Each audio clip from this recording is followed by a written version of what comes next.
Hello दोस्त, आप सभी को वेरी वेरी गुड इवनिंग। आप सभी का एक बार फिर से अपने यूट्यूब चैनल लक्ष्य चैनल फॉर बायोलॉजी में बहुत बहुत स्वागत है। दोस्त आइए आज हम बात करते हैं आपके लिए बहुत ही महत्वपूर्ण टॉपिक जो इंटरमीडिएट के सिलेबस के लिए बहुत ही इम्पोर्टेंट है। तो उस टॉपिक को आज हम शुरू करते हैं। आपने गौर किया होगा दोस्त कि इंटरमीडिएट का जो बायोलॉजी में चैप्टर है एनसीईआरटी बुक की, वो यूनिट में डिवाइड है। तो आज हम आपके लिए बात करेंगे यूनिट 10 की, यूनिट 10। और ये हम देखेंगे कि यूनिट 10 में कौन कौन से चैप्टर इंक्लूड है। तो यूनिट 10 में चैप्टर की अगर हम बात करते हैं तो वो स्टार्ट होता है चैप्टर नंबर 14 से। और चैप्टर नंबर 14 क्या है? वो organism and population, organism and population है। इसकी हिंदी दोस्त होता है जीव और समष्टियां, जीव और समष्टियां। चैप्टर नंबर 15 की अगर हम बात करें तो chapter number 15 ecosystem, ecosystem, ecosystem means होता है पारितंत्र। 16 चैप्टर की बात करें तो 16 चैप्टर में आपको मिलेगा इन्वायरमेंटल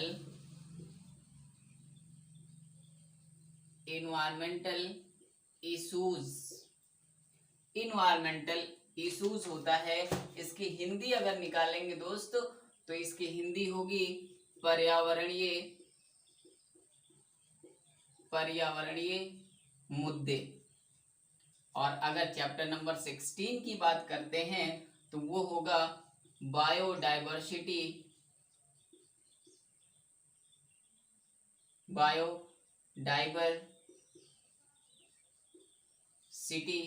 एंड कंजर्वेशन।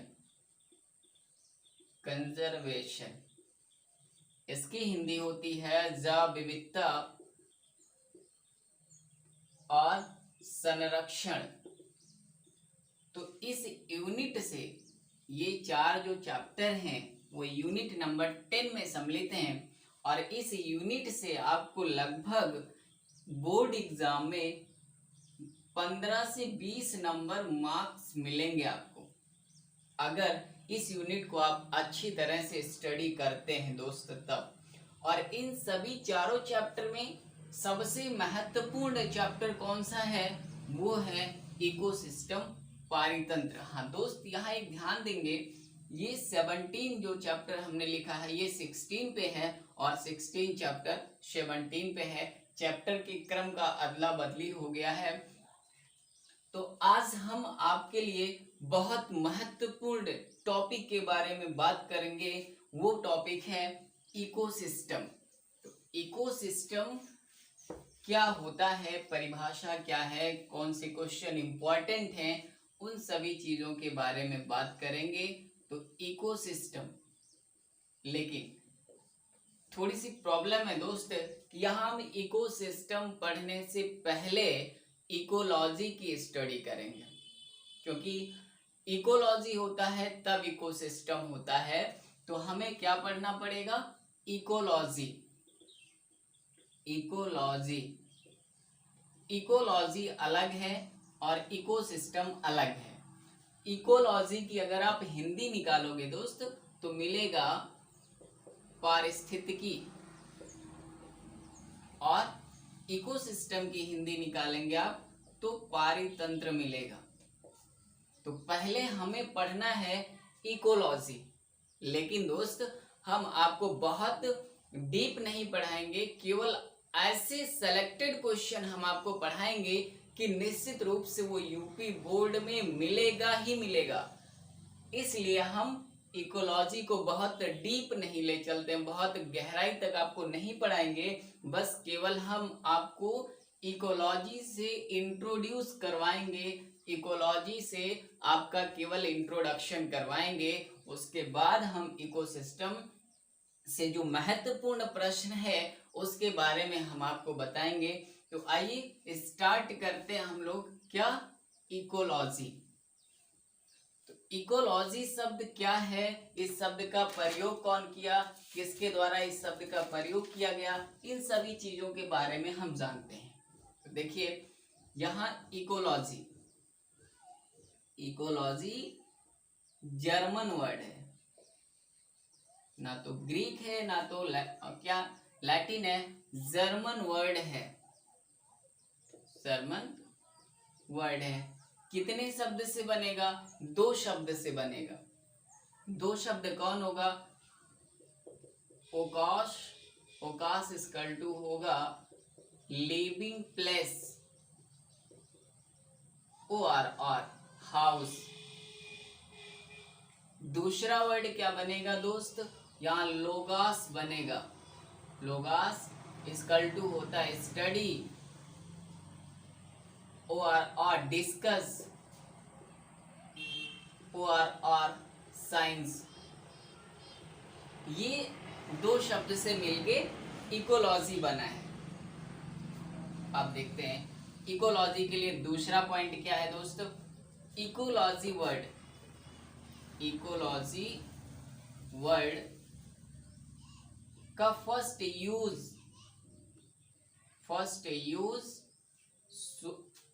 1868 में रेटर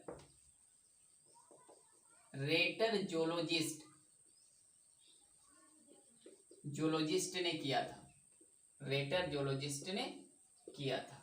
तो ये 2 पॉइंट हो गया दोस्त, इसको आप ध्यान में रखेंगे। इकोलॉजी वर्ड का फर्स्ट यूज 1868 में रेटर जोलॉजिस्ट ने किया, और ये चीज आपको मिलेगी intermediate book MP Kaushik, MP Kaushik के जो बुक है इंटरमीडिएट की बॉटनी की, उसमें मिलेंगे ये चीज। लेकिन और भी मैं आपको इकोलॉजी के बारे में और भी कुछ मैं आपको बताना चाहता हूँ। तो थर्ड पॉइंट इकोलॉजी की अगर हम देखें, तो थर्ड पॉइंट की अगर हम बात करें तो इंडियन इकोलॉजिस्ट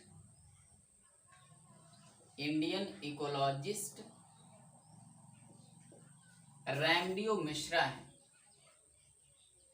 रैमडियो मिश्रा। ये भारतीय पारिस्थितिक विज्ञान के जनक माने जाते हैं रैमडियो मिश्रा। अगला पॉइंट देखेंगे दोस्त, वर्ल्ड लेवल की अगर हम बात करते हैं, वर्ल्ड लेवल की अगर हम बात करें, वर्ल्ड लेवल की अगर हम बात करते हैं तो ये है अलेक्जेंडर वान हम्बोल्ट को माना जाता है, अलेक्जेंडर वान हम्बोल्ट, अलेक्जेंडर वान हम्बोल्ट को माना जाता है क्या? वर्ल्ड लेवल पर अगर पारिस्थितिकी विज्ञान के फादर। अगला पॉइंट अगर हम बात करते हैं तो इकोलॉजी वर्ड का फर्स्ट यूज हीकेल, ऑर्नेस्ट हीकेल ने अपनी एक पुस्तक लिखी थी, अपनी पुस्तक में इन्होंने, पुस्तक का नाम देखते हैं क्या है, बुक का नाम जनरल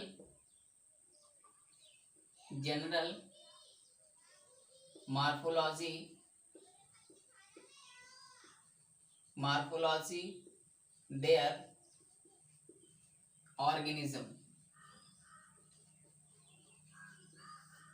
इनके बुक का नाम था ऑर्नेस्ट हीकेल के जनरल मॉर्फोलॉजी देयर ऑर्गेनिज्म।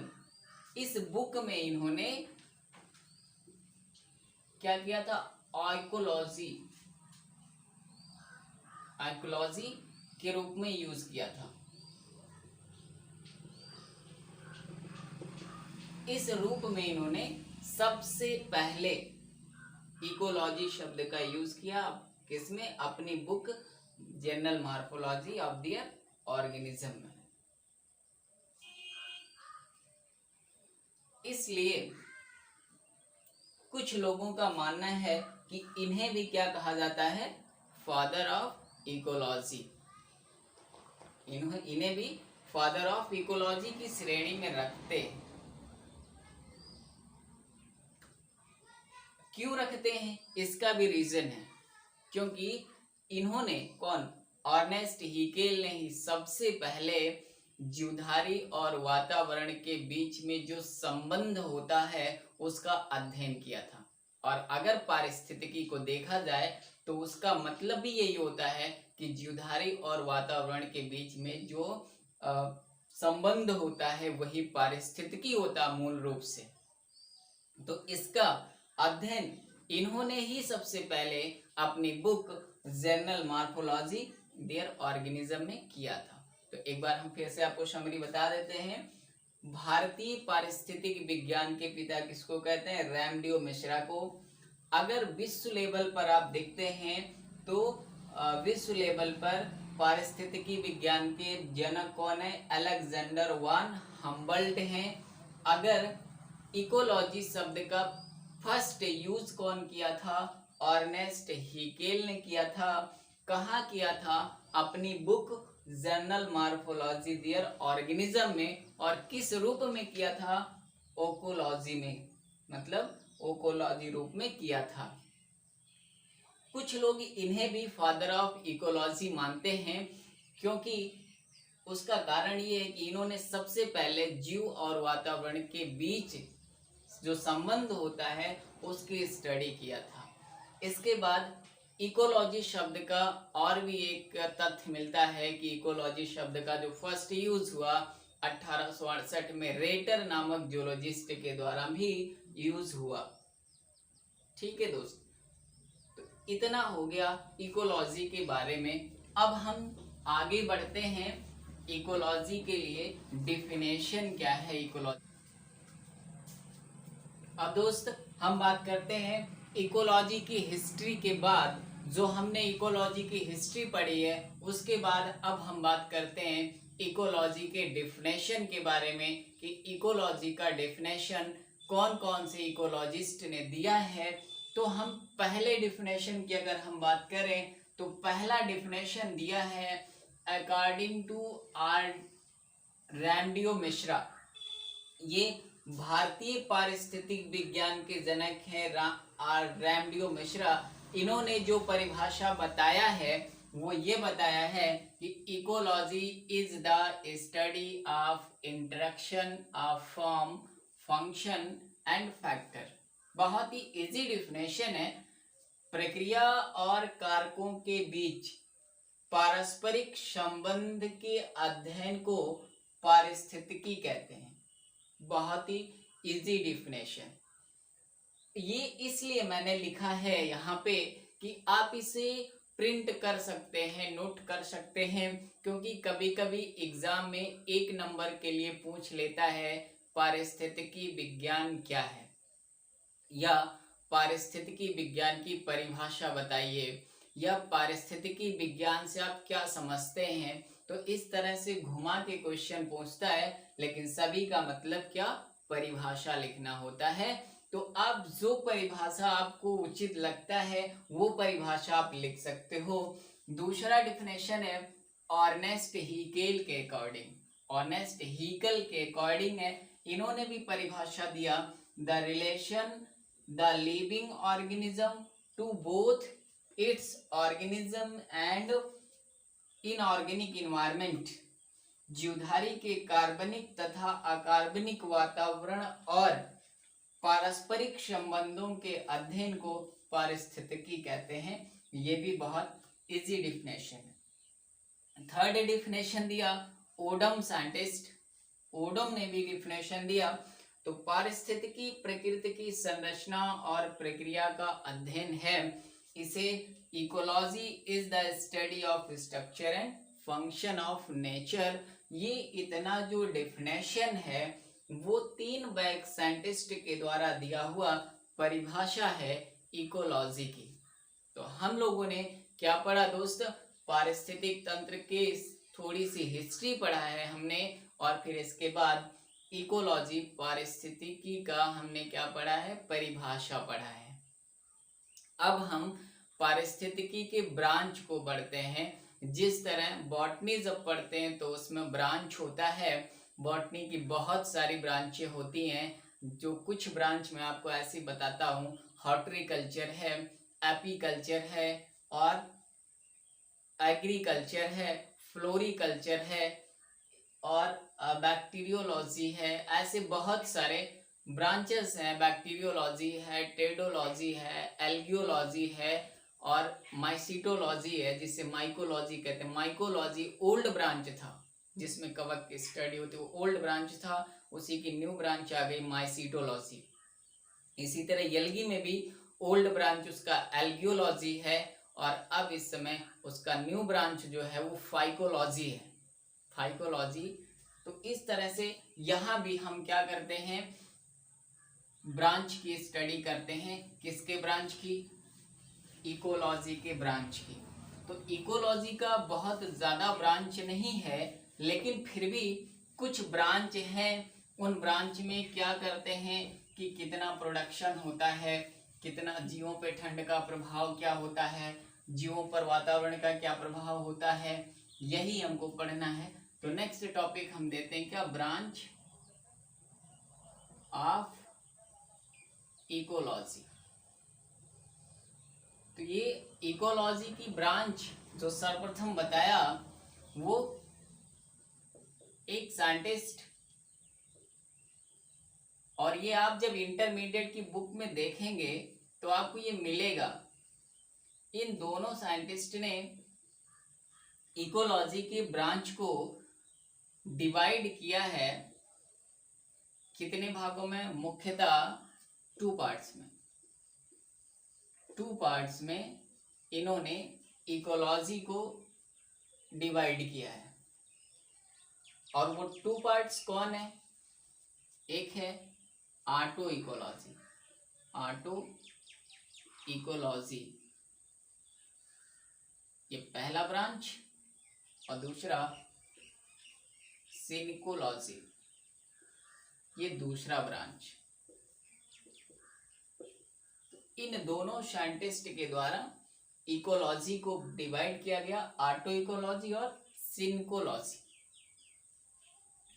अब ऑटो इकोलॉजी में तो कोई ब्रांच है नहीं, लेकिन इसमें स्टडी क्या करते हैं, इसमें मान लो ये कोई एक क्या है, स्थान है, इसमें बता रहा हूं क्या स्टडी करोगे। ये कोई एक स्थान है, और इस स्थान पर एक ही जाति के जीव पाए जा रहे हैं, एक ही जाति के जीव हैं, ठीक है। और जीव हैं तो उनका क्या होगा, विकास भी होगा, उनका डेवलपमेंट भी होगा,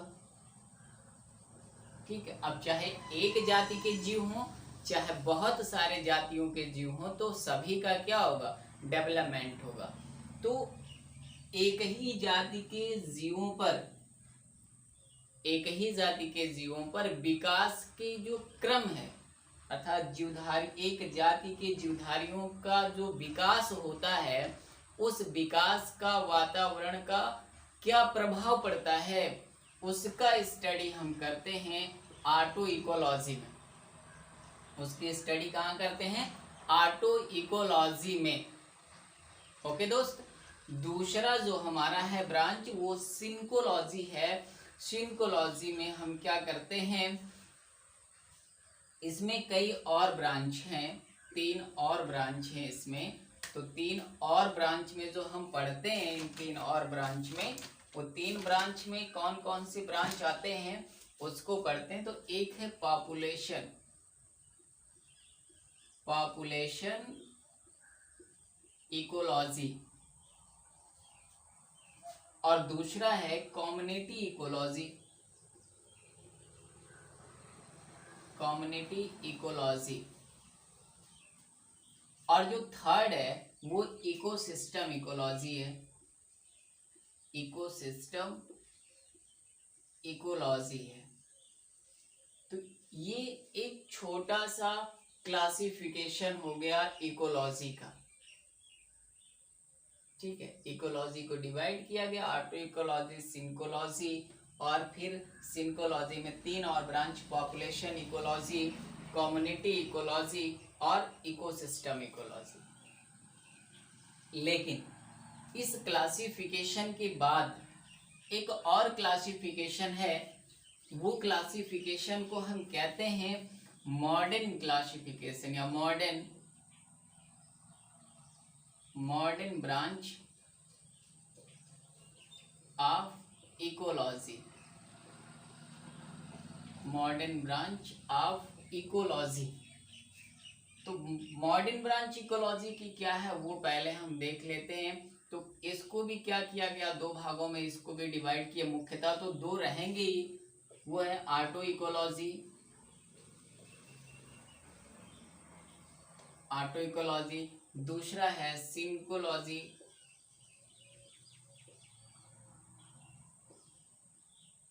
सिंकोलॉजी। ऑटो इकोलॉजी में कोई पार्ट्स नहीं है, लेकिन इसमें अन्य ब्रांच और आते हैं। तो पहला अन्य ब्रांच है इसमें प्रोडक्शन इकोलॉजी। Production ecology. दूसरा रेडिएशन इकोलॉजी। तीसरा कम्युनिटी इकोलॉजी।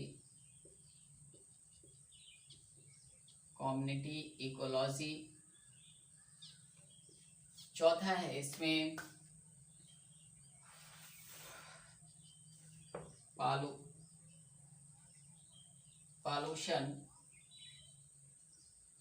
Pollution ecology. अगला है इसमें कंजर्वेशन इकोलॉजी। अगला है इसमें पेलियो इकोलॉजी।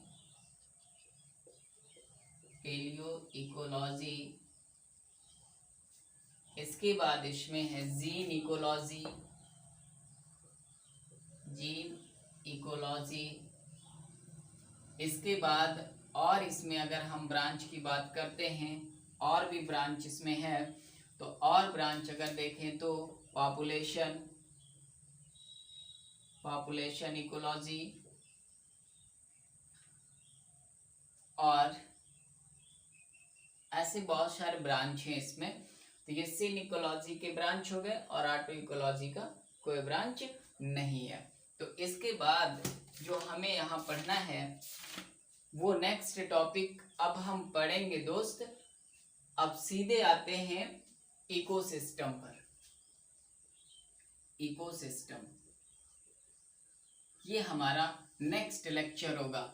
और हम आपको ये बता दें यहाँ पे कि जब हम इकोसिस्टम पढ़ेंगे, इकोलॉजी की टॉपिक खत्म होती दोस्त, इसमें हम आपको अब और ज़्यादा नहीं पढ़ाएंगे, क्योंकि यहाँ पे अब हम ये हमारे लिए विशेष इम्पोर्टेंट नहीं है इकोलॉजी। लेकिन सबसे ज़्यादा इम्पोर्टेंट टॉपिक जो हमने बताया है वो कौन सा है, हमारा इकोसिस्टम है। लेकिन इकोलॉजी के कुछ क्वेश्चन आपसे छूट रहे हैं, अगर वो पढ़ लेंगे तो कुछ ज़्यादा ही बेहतर होगा। इसमें इकोलॉजी जब पढ़ेंगे तो एक आता है टाइप्स ऑफ सॉइल,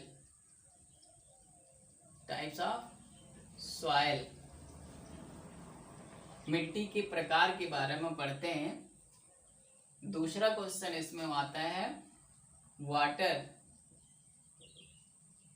और टाइप्स ऑफ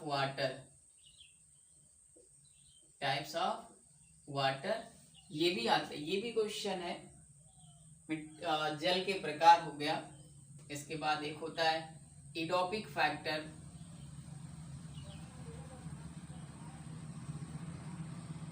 इडोपिक फैक्टर, ये भी क्वेश्चन है। इडोपिक फैक्टर के बाद यहाँ पे बिल्टिंग भी आता है,